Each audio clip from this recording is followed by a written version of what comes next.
கைப்பற்றப்படுவதற்காக வேண்டி மலக்குல் மௌத் வந்து கொண்டிருக்கிறார். அல்லாஹ் அவனுக்கும் அப்படியான தீங்கிலே ஏற்படக்கூடிய நிலைமையை உண்டாக்குவார்.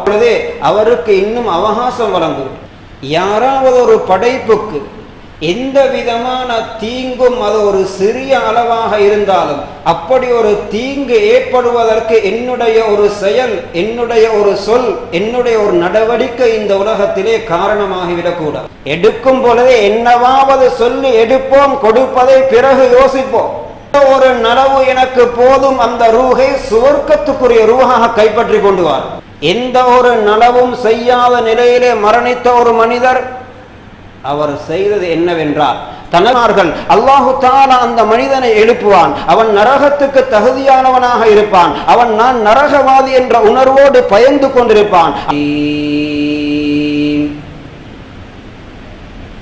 وَمَا ظَلَمُونَا وَلَكِنْ كَانُوا أَنفُسَهُمْ يَظْلِمُونَ وقال الله سبحانه وتعالى ولا تحسبن الله غافلا عما يعمل الظالمون إنما يؤخرهم ليوم تشخص فيه الأبصار صدق الله العظيم.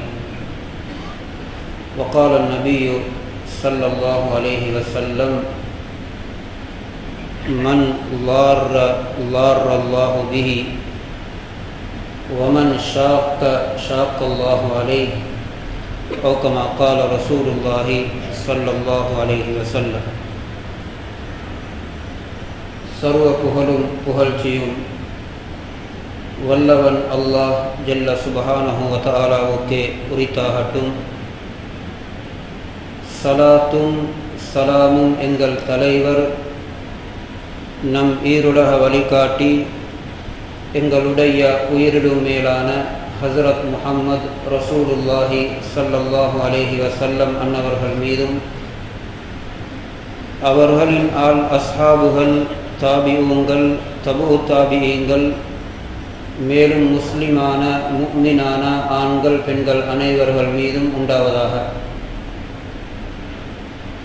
அல்லாஹ் ஜல்ல சுப்ஹானஹு வ தஆலாவுடைய கட்டளைகளை, கடமைகளை அவன் விரும்பக்கூடிய வடிவத்தில் அந்த ரப்புக்காக வேண்டி மட்டுமே எல்லா சந்தர்ப்பங்களிலும் எடுத்து நடக்குமாறும், அவன் விலக்கியவைகள், தடுத்தவைகள், நெருங்க வேண்டாம் என்று எச்சரித்தவைகள், அவனுக்கு விருப்பமில்லாதவைகள் அனைத்திலிருந்தும் முற்றுமுழுதாகவே தவிர்ந்து கொள்ளுமாறும் முதலாவதாக எனக்கும் அத்தோடு உங்களுக்கும் தக்குவாவுடைய வசியத்தை ஞாபகமூட்டியவனாக இந்த ஹுத்பாவை ஆரம்பிக்கிறேன். கண்ணியத்துக்குரியவர்களே, மதிப்புக்குரியவர்களே, அல்லாஹ்வின் நல்லடியார்களே, பெரியோர்களே, சகோதரர்களே, அல்லாஹ் ஜல்ல சுப்ஹானஹு வ தஆலா எங்களுக்கு இந்த உலகத்திலே மிகவும் பெருமதியான ஒரு வாழ்க்கையை வழங்கியிருக்கிறார். எங்களுக்கு வழங்கப்பட்ட இந்த பெருமதியான வாழ்க்கையை மௌத்துக்கு பின்னாலுள்ள நிரந்தரமான வாழ்க்கையிலே மிகவும் பிரயோசனமுள்ள, மிகவும் பெருமதியுள்ள வாழ்க்கையாக ஆக்குவது, அதற்காக முயற்சி செய்வது எங்கள் எல்லோருடைய பொறுப்பும் கடமையும். இந்த பெருமதியான வாழ்க்கையை மௌத்துக்கு பின்னாலுள்ள வாழ்க்கையின் நிரந்தரமான வாழ்க்கையிலே நஷ்டத்துக்குரியதாக, கைசேரத்திற்குரியதாக ஆகுவதில் இருந்து பாதுகாத்து கொள்வதும் எங்களுடைய கடமையும் பொறுப்பும். இந்த பெருமதியான வாழ்க்கை முடிந்துவிடும்.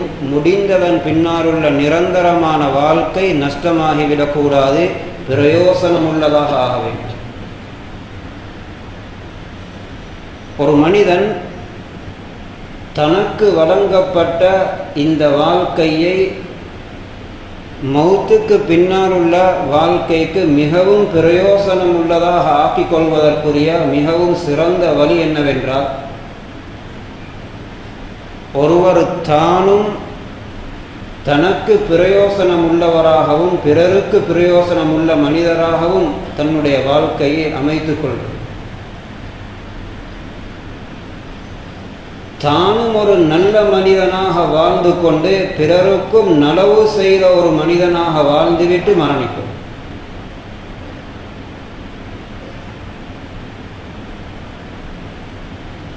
வெறுமனே சில நேரங்களில் தான் நல்லவராக தனக்கு பிரயோசனம் இல்லாமல் வாழ்ந்துவிட்டு பிறருக்கு பிரயோசனமுள்ள வாழ்க்கையாக வாழுவது அல்ல. அவரும் நல்லவராக வாழ வேண்டும், அவருக்கும் பிரயோசனமுள்ளவராக வாழ வேண்டும், பிறருக்கும் பிரயோசனமுள்ளவராக வாழ வேண்டும். ஒரு ஹதீஸிலே நபி ஸல்லல்லாஹு அலைஹி வஸல்லம் சொன்னார்கள், பிறருக்கு நல்ல விடயங்களை நசீஹத்து செய்து கொண்டு அந்த நசீஹத்துகளின்படி அந்த உபதேசங்களின்படி தன்னுடைய வாழ்க்கையை அமைத்து கொள்ளாதவர் விளக்கை போல லாம்பை போல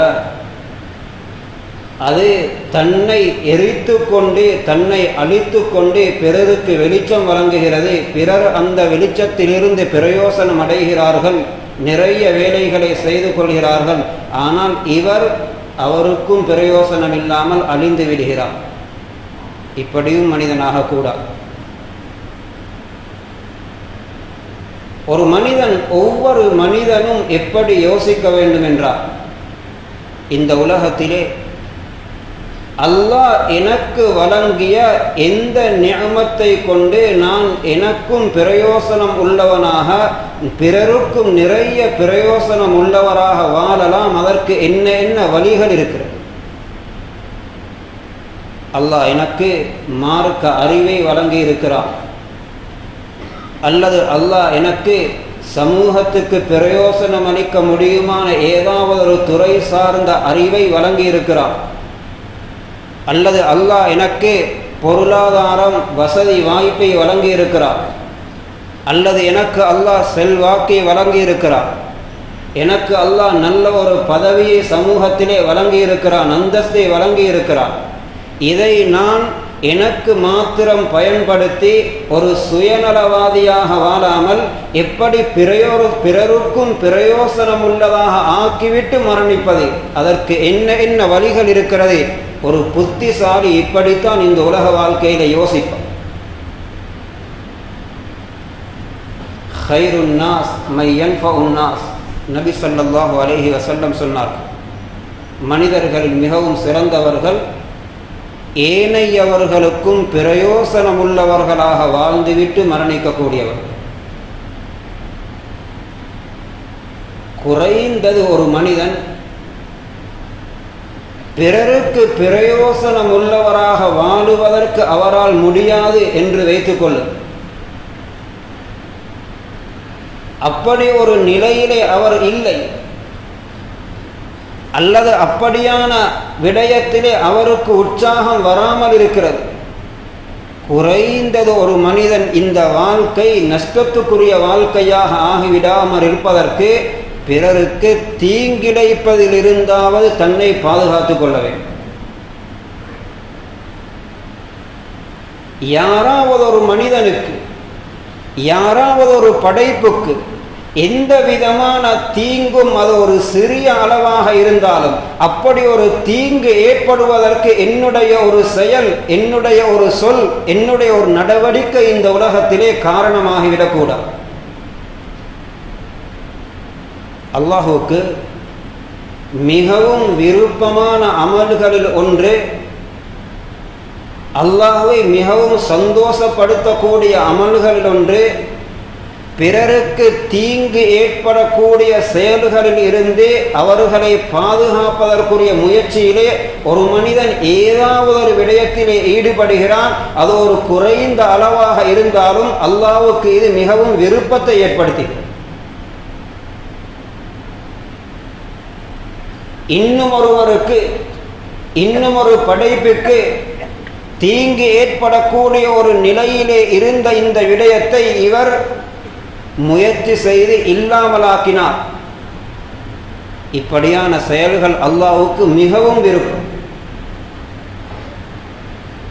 அல்லாஹ்வுக்கு மிகவும் வெறுப்பை ஏற்படுத்தக்கூடிய, கோபத்தை ஏற்படுத்தக்கூடிய மிக மோசமான செயல்களில் உள்ளது பிறருக்கு தீங்கு ஏற்படக்கூடிய விடயங்களில் ஒரு மனிதன் பொடுபோக்குத்தனமாக அல்லது சுயநலவாதியாக அல்லது அதை ஒரு பெரிய ஒரு பாரதூரமாக கண்டுகொள்ளாமல் ஈடுபடுவது இருக்கிறதே, இது அல்லாஹ்வுக்கு மிகவும் வெறுப்பை ஏற்படுத்தக்கூடிய செயல்.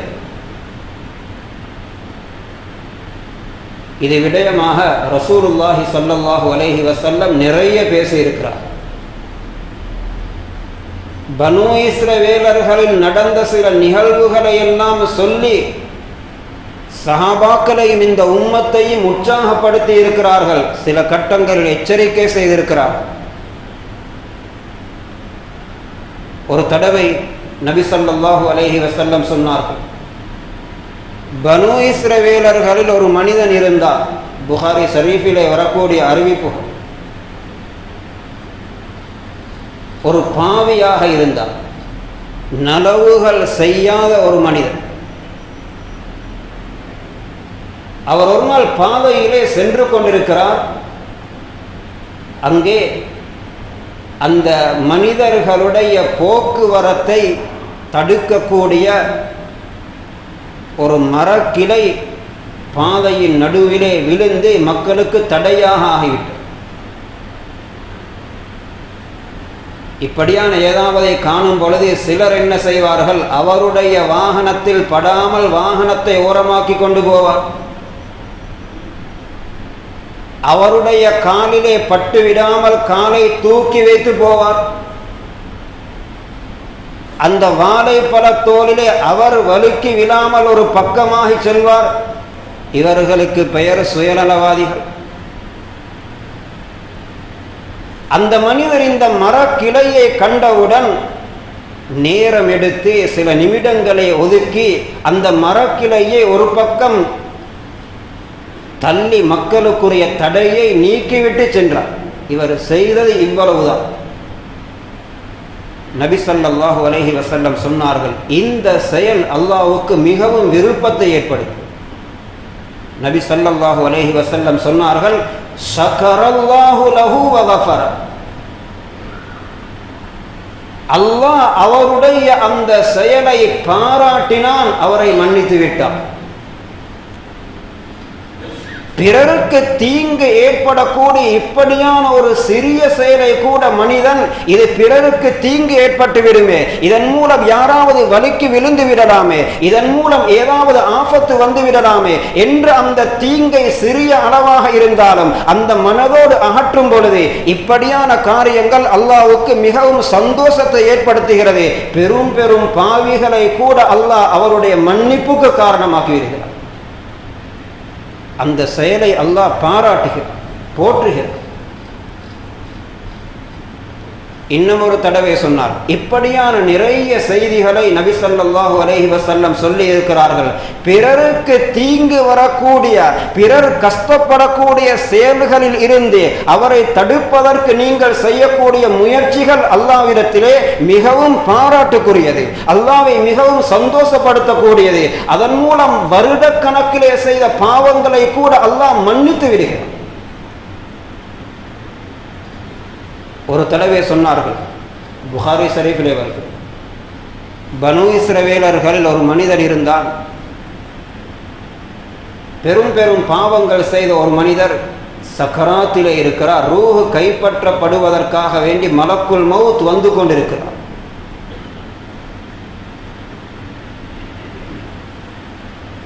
மலக்குல் மௌத் அவரை நெருங்கும் பொழுது அவர் எந்த ஒரு நலவும் செய்யாத நரகத்துக்குரிய ஒரு மனிதராகத்தான் அந்த ரூஹ் கைப்பற்றப்பட போகிறது. அந்த நிலையிலே அவர் இருக்கிறார். அல்லாஹு தஆலா மலக்குல் மௌத்துக்கு சொல்லுகிறான், அவரிடத்திலே விசாரியுங்கள், அவர் ஏதாவது ஒரு நலவு செய்திருக்கிறார். அல்லாஹ்வுக்கு தெரியாமல் இல்லை, மனிதர்களுக்கு விளங்கப்படுத்த வேண்டும். மலக்குல் மௌத் விசாரித்த பொழுது அவர் சொல்லுகிறார், எந்த ஒரு நலவும் செய்யவில்லை. ஆனால் ஒரு விடயத்தை நான் ஒரு நலவென்று கருதுகிறேன். என்னிடத்தில் யாராவது தேவையோடு கடன் கேட்டு வரும் பொழுது நான் அந்த கடனை அவருக்கு கொடுத்து விடுவேன். அந்த கடனை ஒருவரால் உண்மையிலே திருப்பி தர முடியாத நிலையிலே கஷ்டத்தோடு இருக்கிறார் என்று நான் கருதும் பொழுது அவருக்கு இன்னும் அவகாசம் வழங்குவேன்.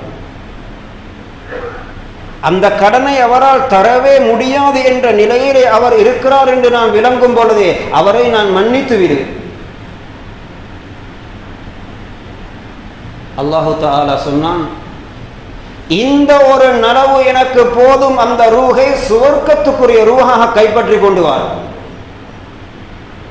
கடனை எடுத்து உண்மையிலே அந்த கடனை கொடுக்க முடியாத நிலையிலே உள்ள ஒரு மனிதருக்கு அந்த கடனை நான் மன்னித்து விடுகிறேன், அல்லது உங்களுக்கு இன்னும் அவகாசம் தருகிறேன், நீங்கள் பயப்பட வேண்டாம், கவலைப்பட வேண்டாம், உங்களால் முடிந்தவாறு கொஞ்சம் கொஞ்சமாக அதனை தந்துவிடுங்கள் என்று சொல்லக்கூடிய வாசகங்களின் மூலம் அவருக்கு கிடைக்கக்கூடிய மன நிம்மதி இருக்கிறதே, அவருக்கு கிடைக்கக்கூடிய மன சந்தோஷம் இருக்கிறதே, அவரிலிருந்து நீங்கக்கூடிய ஒரு பெரிய ஒரு மனதுடைய அழுத்தம் இருக்கிறதே, இது ஒரு மிகப்பெரிய தீங்கை அவரை விட்டு அவர் அகற்றுகிறார். அதனால் அல்லாஹ்வுக்கு அது மிகவும் சந்தோஷம். அதே போன்ற இன்னும் ஒரு அறிவிப்பும் வருகிறது புகாரி ஷரீஃபில். எந்த ஒரு நலவும் செய்யாத நிலையிலே மரணித்த ஒரு மனிதர், அவர் செய்தது என்னவென்றால், தனக்கு கீழால் வேலை செய்யக்கூடிய வேலையாட்களிடம் சொல்லி வைத்திருந்தார், யாராவது கஷ்டத்திலே கடனுக்கு சாமான் கேட்டு வந்தால் அதனை கொடுத்து விட வேண்டும். அவர்கள் யாருக்காவது உண்மையிலே தர முடியாத நிலையிலே இருந்தால் அவருக்கு அவகாசம் கொடுக்க வேண்டும், அதுவும் முடியாவிட்டால் அவரை மன்னித்து விட வேண்டும். இதை மாத்திரம் செய்திருந்தார், கியாமத்துடைய நாளிலே நபி ஸல்லல்லாஹு அலைஹி வஸல்லம் சொன்னார்கள், அல்லாஹு தஆலா அந்த மனிதனை எழுப்புவான், அவன் நரகத்துக்கு தகுதியானவனாக இருப்பான், அவன் நான் நரகவாதி என்ற உணர்வோடு பயந்து கொண்டிருப்பான். அவனை பார்த்து அல்லாஹு தஆலா சொல்லுவான், அடியானே, நீ செய்த இந்த நனவு இருக்கிறதே, இந்த மன்னிக்கு முன்னுடைய தன்மை இருந்ததே, இது எனக்கு மிகவும் விருப்பம், இதற்கு தகுதியானவன் உன்னை விட நான் மன்னிப்பதற்கு, எனவே உன்னை மன்னித்து விட்டேன், போ சுவர்க்கத்திற்கு.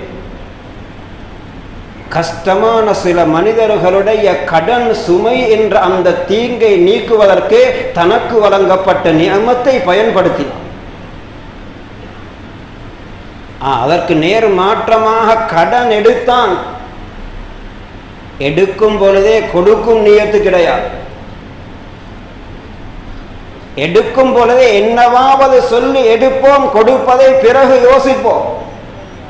அந்த நேரத்தில் ஏதாவது சமாளித்துக் கொள்வோம், என்னவாவது சொல்லி இழுத்தடிப்போம். கொடுக்கும் சரியான நோக்கமே கிடையாது, கொடுப்பதற்கு எந்த முயற்சியுமே இல்லை. அவனுடைய கடனை எடுத்ததை போன்று கொடுக்க வேண்டுமே என்ற உணர்வே இல்லாமல் ஏனைய அனைத்தும் செய்கிறான். இவன் அவனுக்கு தீங்கு செய்கிறான். இப்படியான அநியாயத்தை, தீங்கை அல்லாஹ் பொறுத்து கொள்ள மாட்டான். ஹதீஸிலே வருகிறதே, அப்படிப்பட்டவர்களையும் கியாமத்திலே அல்லாஹ் எழுப்புவான். அவனை பார்த்து கேட்பான், அடியானே, என்னுடைய இந்த அடியானுக்குரிய ஹக்கை நான் திருப்பி எடுத்து கொடுக்க மாட்டேன் என்ற எண்ணத்திலே இருந்தியா? அவனுடைய கடனை நீ உலகத்திலே கொடுக்கவில்லையே, இன்று நான் உன்னிடத்திலிருந்து எடுக்க போவது உன்னுடைய அமலை, அவனுடைய நல் வணக்கங்கள் எல்லாம் அந்த கடனுக்கு பாரமாக கொடுக்கப்பட்டு இவன் நரகத்துக்கு போக வேண்டிய நிலையும் உண்டாகும். தீங்கை உலகத்தில் யாரும் யாருக்கும் செய்ய முடியாது. அல்லாஹ்வுக்கு இது வெறுப்பை உண்டாக்கக்கூடும். இப்படி நிறைய விடயங்கள் எங்களுக்கு இந்த மார்க்கத்திலே வழிகாட்டப்பட்டிருக்கு. ஒரு மனிதனுக்கு தீங்கு வரக்கூடிய நிலையிலே அதனை இல்லாமலாக்குவதற்கு முயற்சி செய்கிறான், அல்லாஹ் அதை பார்த்து சந்தோஷப்படுகிறான். தீங்கை ஏற்படும் காரியத்திலே ஈடுபடுகிறான், அல்லாஹ் அதை பார்த்து கடும் கோபம் அடைகிறான். ஒரு ஹதீஸிலே சொன்னார்கள், மன் ஸப்ப அன் இர்தி அஹி, ஒருவரை பற்றி அவருடைய மான மரியாதை போகக்கூடிய ஏதாவது ஒரு விடயம் சமூகத்திலே பேசப்பட்டு கொண்டிருக்கு, அல்லது இரண்டு பேர் கதைத்துக் கொண்டிருக்கிறார். உண்மையிலே அவரால் தவறு நடந்திருக்கலாம், பிழை நடந்திருக்கலாம், அவர் மனிதன், மலக்கு அல்ல. அந்த பிழையை, அந்த தவறை சொல்லி அவருடைய மான மரியாதை இல்லாமலாக்கப்படுவதற்குரிய முயற்சிகள் நடந்து கொண்டிருக்கு. இப்பொழுது ஒருவர் முன் வருகிறார், இவருடைய மானத்தை பாதுகாக்க வேண்டும், இவருடைய மரியாதையை பாதுகாக்க வேண்டும், இவருடைய மானம் மரியாதை போகக்கூடிய இந்த செய்திகளை நிறுத்த வேண்டும். இப்படி பேசக்கூடியவர்களின் வாயை மூட வைக்க வேண்டும். அவருடைய நலவுகளை பேசி இதை இல்லாமலாக்க வேண்டும். ஒருவர் முயற்சி செய்து அவருடைய மானத்தை பாதுகாத்தார், அவருடைய மரியாதையை பாதுகாத்தார், அந்த குடும்பத்துடைய மானத்தை பாதுகாத்தார், அந்த சகோதரருடைய மானத்தை பாதுகாத்தார். அல்லாஹ்வுக்கு இது மிகவும் விருப்பம், அல்லாஹ்வுக்கு மிகவும் சந்தோஷம். அதனால் சொன்னார்கள், இப்படி ஒருவர் செய்தால் அல்லாஹ் அவரை நரகத்தில் இருந்து பாதுகாப்பார். அதற்கு நேர் மாற்றமாக அதே போன்று சொன்னார், மன் சதர அஹி, உண்மையிலே ஒரு மனிதனுடைய குறை வெளிப்படுத்தப்பட்டுவிட்டு கண்டுவிட்டார், அது குறைதான். இவர் மறைக்கிறார், மறைப்பதற்கு முயற்சி செய்கிறார். இந்த குறை வெளியாகிவிட்டால் அவன் அதன் மூலம் பாதிப்படைந்து விடுவான். அவன் தலை குனிய வேண்டி வரும், அவனுடைய அந்தஸ்தை இழக்க வேண்டி வரும். இதை இல்லாமலாக்குவதற்கு மறைமுகமாக முயற்சி செய்வோம். இந்த குறையை வெளியிலே கொண்டு வர விடக்கூடாது என்று ஒருவன் மறைத்தான். அல்லாஹ்வுக்கு வரக்கூடிய சந்தோஷத்திலே சதரல்லாஹு அலைஹி ஃபித் துன்யா வல் ஆகிரா, இந்த உலகத்திலும் அந்த மனிதனுடைய குறைகளை அல்லாஹ் மறைப்பான், மறுமையிலும் அவனுடைய குறைகளை மறைத்து மன்னித்து விடுவான்.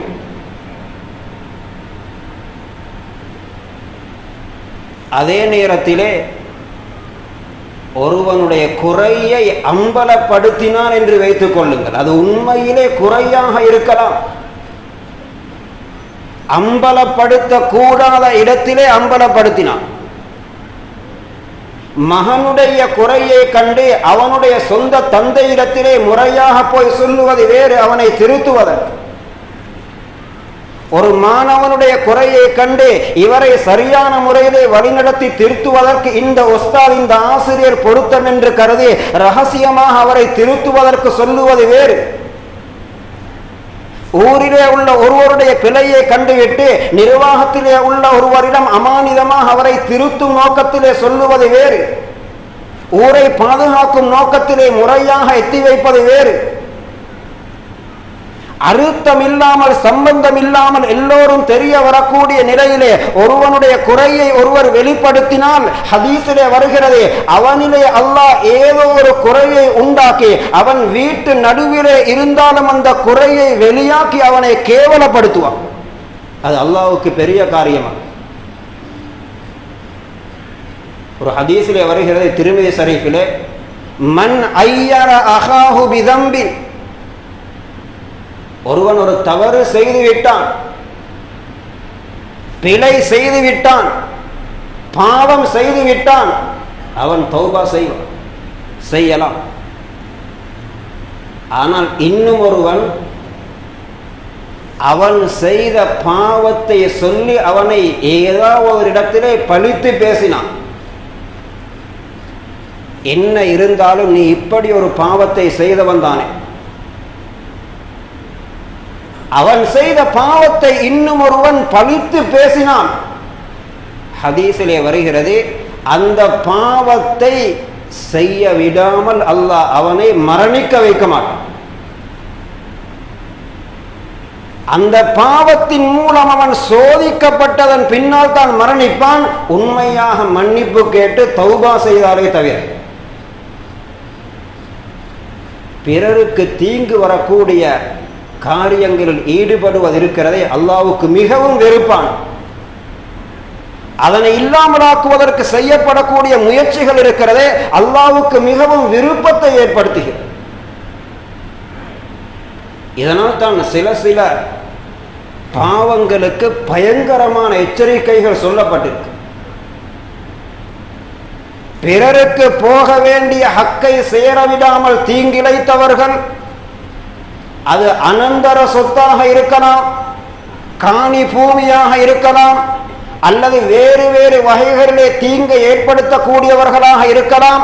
அல்லாஹ் அவர்களுடைய வணக்க வழிபாடுகளை கவனிப்பதை விட இவனுக்கு தீங்கை ஏற்படுத்தியவன் என்ற அந்த கண்ணோட்டத்தோடு தான் அல்லாஹ் அவனை பார்க்கிறான். ஏனென்றால் அல்லாஹ்வுக்கு அது விருப்பமில்லை.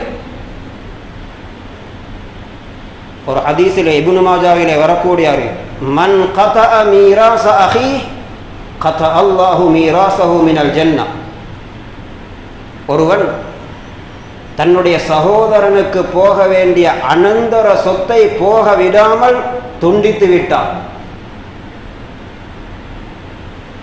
ஏதோ ஒரு அணைப்பிலே அவனுக்கு போக வேண்டிய ஹக்கை திசை திருப்பி விட்டான். அவனுக்கு எடுத்துக்கொண்டான் அல்லது வேறொருவனுக்கு கொடுத்தான், அவனுக்கு போக விடவில்லை. இது அல்லாஹ்வுக்கு பிடிக்கும். இந்த தீங்கை அல்லாஹ் ஏற்றுக்கொள்ள மாட்டான்.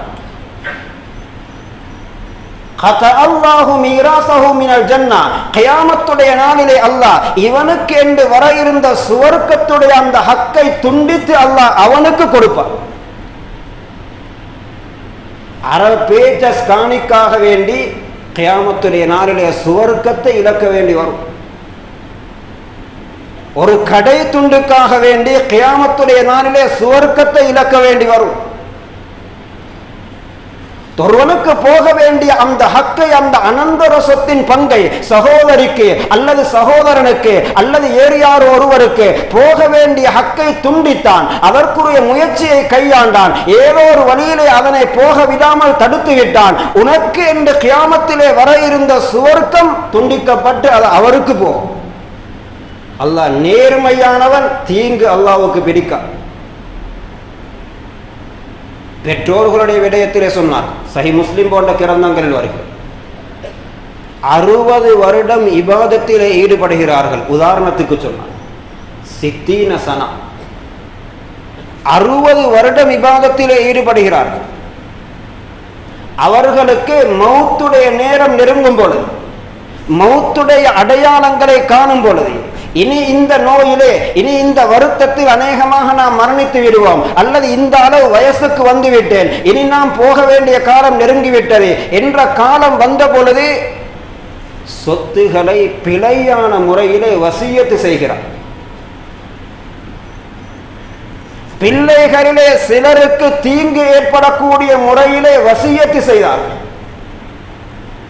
பிள்ளைகளிலே ஒரு சாரார் பாதிப்படையக்கூடிய முறையில் அந்த சொத்துக்களை கொடுக்குமாறு வழங்குமாறு வசியத் எழுதினார்கள். நபி ஸல்லல்லாஹு அலைஹி வஸல்லம் சொன்னார்கள், இந்த தீங்கின் காரணமாக நரகத்திலே நுழைவார்கள். அந்த பாவத்துக்குரிய தண்டனை அனுபவித்ததன் பின்னால் சுவர்க்கத்திலே நுழையலாம்.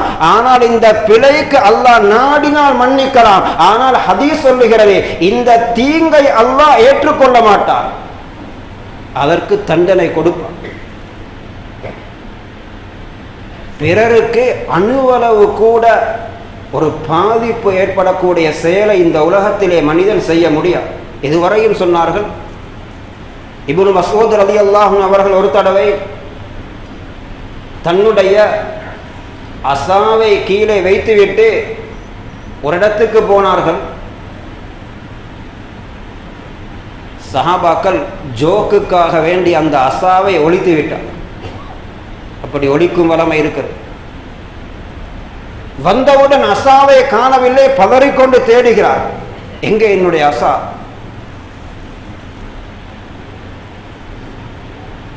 அவருடைய பதட்டத்தை கண்டுவிட்டு நபி ஸல்லல்லாஹு அலைஹி வஸல்லம் சொன்னார்கள், லா யஹில்லு லிமுஸ்லிமின் ஐ யுரவ்விய முஸ்லிமன். ஒருவன் இன்னும் ஒருவரை இப்படியான செயல்களின் மூலம் திடுக்குறச் செய்வது, பதற வைப்பது ஹராம் என்றார். இது ஹலாலாக மாட்டாது என்பார். திடீரென்று பயமுறுத்துவது, ஜோக்குக்காக வேண்டி பயமுறுத்த போய் பயங்கரமான ஆபத்து வந்த நிகழ்வுகளும் நடந்திருக்கு. வெளிநாட்டிலே நடந்த ஒரு சம்பவம், மனைவி பொருள்களை எடுத்துக்கொண்டு வீட்டுக்குள்ளே நுழைந்து கொண்டிருக்கிறார். மேல் மாடியை நோக்கி செல்லுகிறார். அந்த வீட்டுக்கு முன்னால் மெயின் ரோட், வாகனங்கள் போகக்கூடிய பாதை. கணவன் மனைவியை பயமுறுத்தும் நோக்கத்திலே ஒளிந்திருந்து விட்டு ஜோக்குக்காகவே, உண்மையில் தன்னுடைய முகத்தையும் மூடிக்கொண்டு சத்தமிட்டு கொண்டு பாய்ந்தார். மனைவி பயந்து வந்த பயத்திலே அந்த பக்கமும் திரும்பி பார்க்காமல் ஓடினால் முன்னால் பாதை என்பதும் அவளுக்கு விளங்கவில்லை. ஓடி போன வேகத்திலே வேகமாக வந்த ஒரு வாகனம் பட்டு அந்த இடத்திலே அவள் மரணித்து விட்டாள். ஷரியத் மார்க்கம் ஒன்றை தடுத்திருந்தால் அது வெறுமனே ஒரு சிறிய நோக்கத்திலே தடுக்கவில்லை. அதன் மூலம் எத்தனையோ பயங்கரமான விபரீதங்கள் ஏற்படலாம். ஜோக்குக்காக வேண்டி அல்லது விளையாட்டுக்காக வேண்டி பரிகாசத்துக்காக வேண்டி சில விடயங்களை செய்து அதன் மூலம் மனநோயாளியாக எத்தனையோ பேர் இருக்கிறார். ஹராம். நபி ஸல்லல்லாஹு அலைஹி வஸல்லம் சொன்னார்கள், மன் லார்ரல்லாஹு அலைஹி, யார் பிறருக்கு தீங்கை ஏற்படுத்தக்கூடிய ஒரு செயலிலே ஈடுபடுவானோ அல்லாஹ் அவனுக்கும் அப்படியான தீங்கிலே ஏற்படக்கூடிய நிலைமையை உண்டாக்குவான். வமன் ஷாக்க ஷாக்கல்லாஹு அலைஹி, யார் ஒருவரை கஷ்டத்திலும் சிரமத்திலும் போட்டு விடுவானோ அவன் சிரமத்திலே விழக்கூடிய ஒரு நிலை அல்லாஹ் உண்டாக்குவான். உண்மையான மன்னிப்புடன் தௌபா செய்தாலே தவிர. ஒவ்வொரு சந்தர்ப்பத்திலும் இதை மனிதன் யோசிக்கும். ஒரு வாகனத்தை செலுத்தும் பொழுது கூட மனிதன் யோசிக்க வேண்டும். அது ஒரு பைக்காக இருக்கலாம், த்ரீவீலாக இருக்கலாம். இந்த நான் போகக்கூடிய வேகம் ஆரோக்கியமானதா ஆரோக்கியமற்றதா? இந்த கட்டுக்கடங்காத வேகத்தின் மூலம் ஏதாவது ஆபத்து வந்தால் அதற்கு யார் பொறுப்பு? இந்த ரோட்டிலே இந்த பாதையிலே இப்படியான வேகத்திலே நான் வாகனத்தை செலுத்துவது இது ஒரு அறிவாளியுடைய செயலா அல்லது ஒரு மடையனுடைய செயலா? இதன் மூலம் ஏதாவது ஒரு ஆபத்து வந்து விட்டால், ஒருவன் பட்டு விட்டால், அவன் மரணித்து விட்டால் அதன் மூலம் அவன் மட்டும் பாதிப்படைவானா? அல்லது எத்தனையோ பிள்ளைகள் அனாதைகளாகுவார்களா? எத்தனையோ பெண்கள் விதவைகளாகுவார்களா? இதன் மூலம் யார் எத்தனை குடும்பங்கள் பாதிக்கப்படுவார்கள்? ஏன் இந்த மோசமான செயலை நான் செய்ய வேண்டும்? மார்க்கம் இப்படியானவைகளையும் தடுத்திருக்கிறது. கட்டுக்கடங்காத வேகம் இருக்கிறது, அவசர புத்தி இருக்கிறது. இது ஒரு வகையான ஷைத்தானியத். அல் அஜலத்து மினஷ் ஷைத்தான் ஸல்லல்லாஹு அலைஹி வஸல்லம் சொன்னார். அவசரம் இது ஷைத்தானுடைய தூண்டுதல். அவன் ஏதோ ஒரு ஆபத்தை உங்களின் மூலம் உண்டாக்குவதற்கு உங்களை தூண்டுகிறான். நிதானம், அமைதி இது அல்லாஹ்வுடைய புறத்திலிருந்து வரக்கூடிய நிஅமத். அல் அனாத்து மின் அல்லாஹ். அவசரம் எப்பொழுதும் ஆபத்தையே உண்டாக்கும். எனக்கு ஞாபகம் இருக்கிறது, இந்தியாவிலே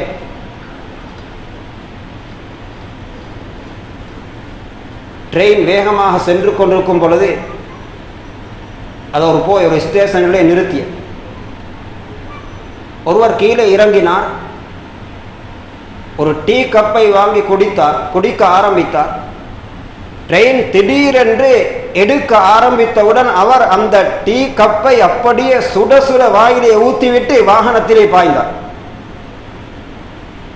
ஒரு நிமிடம் 2 நிமிடம் போகவும் இல்லை, அந்த இடத்திலே அவர் அப்படியே சுருண்டு விழுந்தார். அந்த இடத்திலே மரணித்தார். இது அவருக்கு தேடிக்கொண்டு மார்க்கம் சொல்லுகிறது, சூட்டுடன் உணவு குடிப்புகளை அதாவது பரிமாற வேண்டாம், சாப்பிட வேண்டாம், மிடராக குடியுங்கள், அவசரப்பட வேண்டாம். அஷத் அப்துல் கைஸ் ரலியல்லாஹு அன்ஹு நபி ஸல்லல்லாஹு அலைஹி வஸல்லம் அவர்களிடம் வந்தார்கள். ஒரு கூட்டத்தாரோடு வந்தார்கள். வந்தவர்கள் எல்லோரும் அவசரமாக ரசூலிடத்திலே செல்வதற்கு இடம் பிடிப்பதற்கு அவர்கள் வந்த வாகனங்களை கண்ட நின்றவாறு உள்ள இடங்களெல்லாம் நிறுத்திவிட்டு வேகமாக பதறிக்கொண்டு போய் ரசூலுக்கு முன்னால் உட்கார்ந்தார். நபி ஸல்லல்லாஹு அலைஹி வஸல்லம் இதை கவனித்துக் கொண்டிருந்தார். அஷத் அப்துல் கைஸ் என்ற அவர்களுக்கு தலைவராக வந்தவரை கவனித்தார். அவர் மெதுவாக வந்தார். அமைதியாக பொருத்தமான இடத்தை பார்த்து வாகனத்தை நிறுத்தினார். மெதுவாக இறங்கி நிதானமாக அவருடைய பொருள்களை எடுத்துக்கொண்டு வந்து கிடைத்த இடத்திலே அமைதியாக உட்கார்ந்தார். ஸல்லல்லாஹு அலைஹி வஸல்லம் அவரை பார்த்து சொன்னார்கள், இன்ன ஃபீக ஹஸ்லத்தைனி யுஹிப்பஹுமுல்லாஹ், நான் உங்களிலே அல்லாஹ்வுக்கு விருப்பமான 2 செயல்களை பார்க்கிறேன். அல் ஹில்மு வல் அனாத், சகிப்புத்தன்மையும் நிதானமும் அமைதியும், இதை பாதுகாத்துக் கொள்ளுங்கள் என்ற கருத்துப்படி சொன்னார். எனவே பிரயோசனம் உள்ளவர்களாக வாழுவோம். குறைந்தது அடுத்தவனுக்கு அணுவளவும் தீங்கு ஏற்படக்கூடிய செயல் எதுவாக இருந்தாலும் தவிர்த்து கொள்வோம். எங்களுடைய ஒரு பிழையான நடவடிக்கையினால் ஒருவனுக்கு பாதிப்பு ஏற்பட்டுவிடக் கூடாது. இதைத்தான் யஹ்யா இப்னு அக்ஸம் ரஹ்மத்துல்லாஹி அலைஹி அவர்கள் சொன்னார்கள், இல்லம் தன்ஃபௌஹு ஃபலா ததுர்ரஹு. நீ ஒருவனுக்கு பிரயோசனத்தை ஏற்படுத்தாவிட்டாலும் பரவாயில்லை, ஒருவனுக்கு தீங்கு செய்து விடார். இல்லம் துஃப்ரிஹுஹு ஃபலா துஹ்ஸின்ஹு. நீ ஒருவனுடைய மனசை சந்தோஷப்படுத்தாவிட்டாலும் பரவாயில்லை, அவனுடைய உள்ளத்தை கவலை ஏற்படுத்தி விடார். சொன்னார்கள், இல்லம் தம்தஹுஹு ஃபலா ததும்மஹு. நீ ஒருவனை பாராட்டாவிட்டாலும் பரவாயில்லை, ஒருவனை கேவலப்படுத்தி விடாதே. அல்லாஹ் ஜல்ல சுப்ஹானஹு வ தஆலா எங்கள் எல்லோரையும் பொருந்திக் கொள்வானாக, ஏற்றுக்கொள்வானாக. யா அல்லாஹ், நம்முடைய பாவங்களை மன்னிப்பாயாக, நம்முடைய உஸ்தாத்மார்களின் பாவங்களை மன்னிப்பாயாக, உன்னை பயந்து வாழக்கூடிய உண்மையான முத்தகீன்களாக ஆக்குவாயாக. யா அல்லாஹ், எங்கள் எல்லோருடைய இறுதி முடிவுகளையும் மிகவும் சிறப்பாக ஆக்குவாயாக. வ ஆகிரு தஅவானா அனில் ஹம்துலில்லாஹி ரப்பில் ஆலமீன். அல்ஹம்துலில்லாஹ் அல்ஹம்துலில்லாஹி நஹ்மதுஹு வ நஸ்தஈனுஹு வ நஸ்தக்ஃபிருஹு வ நு'மினு பிஹி வ நதவக்கலு அலைஹி வ நஊது பில்லாஹி மின் ஷுரூரி அன்ஃபுஸினா வ மின் ஸய்யிஆத்தி அஅமாலினா. மை யஹ்திஹில்லாஹு ஃபலா முضில்ல லஹு வ மை யுضலில்ஹு ஃபலா ஹாதிய லஹு. அஷ்ஹது அன் லா இலாஹா இல்லல்லாஹு வஹ்தஹு லா ஷரீக லஹு وأشهد أن سيدنا ونبينا وحبيبنا ومولانا محمدا عبده ورسوله صلى الله على سيدنا محمد وعلى آله وأصحابه وسلم تسليما كثيرا كثيرا. أما بعد، فإني أوصيكم ونفسي أولا بتقوى الله وأحذركم يوما عبوسا قمطريرا.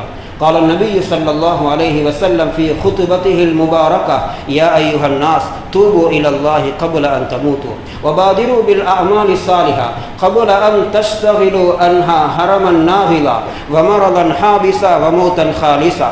وصلوا الذي بينكم وبين ربكم تسألوا وأكثروا الصدقة في السر والعلانية توجروا وتحمدوا وترزقوا وأمروا بالمعروف تحسبوا وانهوا عن المنكر تنصروا. يا أيها الناس إن أقيسكم أكثركم ذكرا للموت وأحسنكم استعدادا له. ألا وإن من علامات الأكل التجافي عن دار الغرور والإنابة إلى دار الخلود والزود لسكن القبور والتأهب ليوم النشور. والله سبحانه وتعالى يقول وهو أصدق القائلين: أعوذ بالله من الشيطان الرجيم بسم الله الرحمن الرحيم. إنك ميت وإنهم ميتون ثم إنكم يوم القيامة عند ربكم تختصمون. صدق الله العظيم. بارك الله لنا ولكم بالقرآن العظيم ونفعنا وإياكم بالآيات والذكر الحكيم. أقول قولي هذا أستغفر الله لي ولكم ولسائر المسلمين فاستغفروه إنه هو الغفور الرحيم.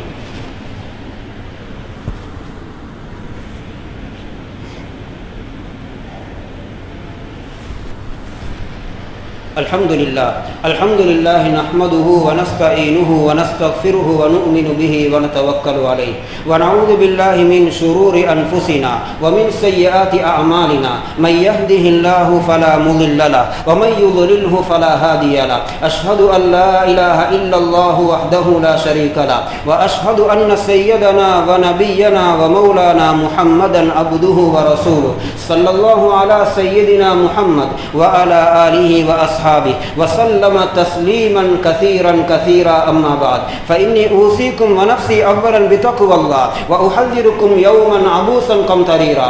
قال الله سبحانه وتعالى: إن الله وملائكته يصلون على النبي يا أيها الذين آمنوا صلوا عليه وسلموا تسليما. اللهم صل على سيدنا محمد النبي الأمي وعلى آله وصحبه وسلم. قال النبي صلى الله عليه وسلم: أرحم أمتي بأمتي أبو بكر أشدهم في أمر الله عمر وأصدقهم حياء عثمان وأقضاهم علي رضي الله تبارك وتعالى عنهم وفاطمة السيدة نساء أهل الجنة رضي الله تعالى عنها والحسن والحسين سيدا شباب أهل الجنة رضي الله تعالى عنهما وحمزة أسد الله وأسد رسوله صلى الله عليه وسلم ورضي الله عنه. اللهم اغفر للعباس وولده مغفرة ظاهرة باطنة لا تغادر يغفر ذنبا الله الله في أصحابي لا تتخذوهم غرضا من بعدي فمن أحبهم فبحبي أحبهم ومن أبغضهم فببغضي أبغضهم وخير أمتي قرني ثم الذين يلونهم ثم الذين يلونهم اللهم اغفر لنا وللمؤمنين والمؤمنات والمسلمين والمسلمات الأحياء منهم والأموات إنك قريب مجيب الدعوات اللهم أيد الإسلام وأنصاره اللهم وفقنا لما تحب وترضى واجعل آخرتنا خيرا من الأولى عباد الله رحمكم الله إن الله يأمر بالعدل والإحسان وإيتاء ذي القربى وينهى عن الفحشاء والمنكر والبغي يعظكم لعلكم تذكرون اذكروا الله العلي العظيم يذكركم وادعوه يستجب لكم ولذكر الله تعالى أعلى وأولى وأعز وأجل وأتم وأهم وأعظم وأكبر والله يعلم ما تصنعون.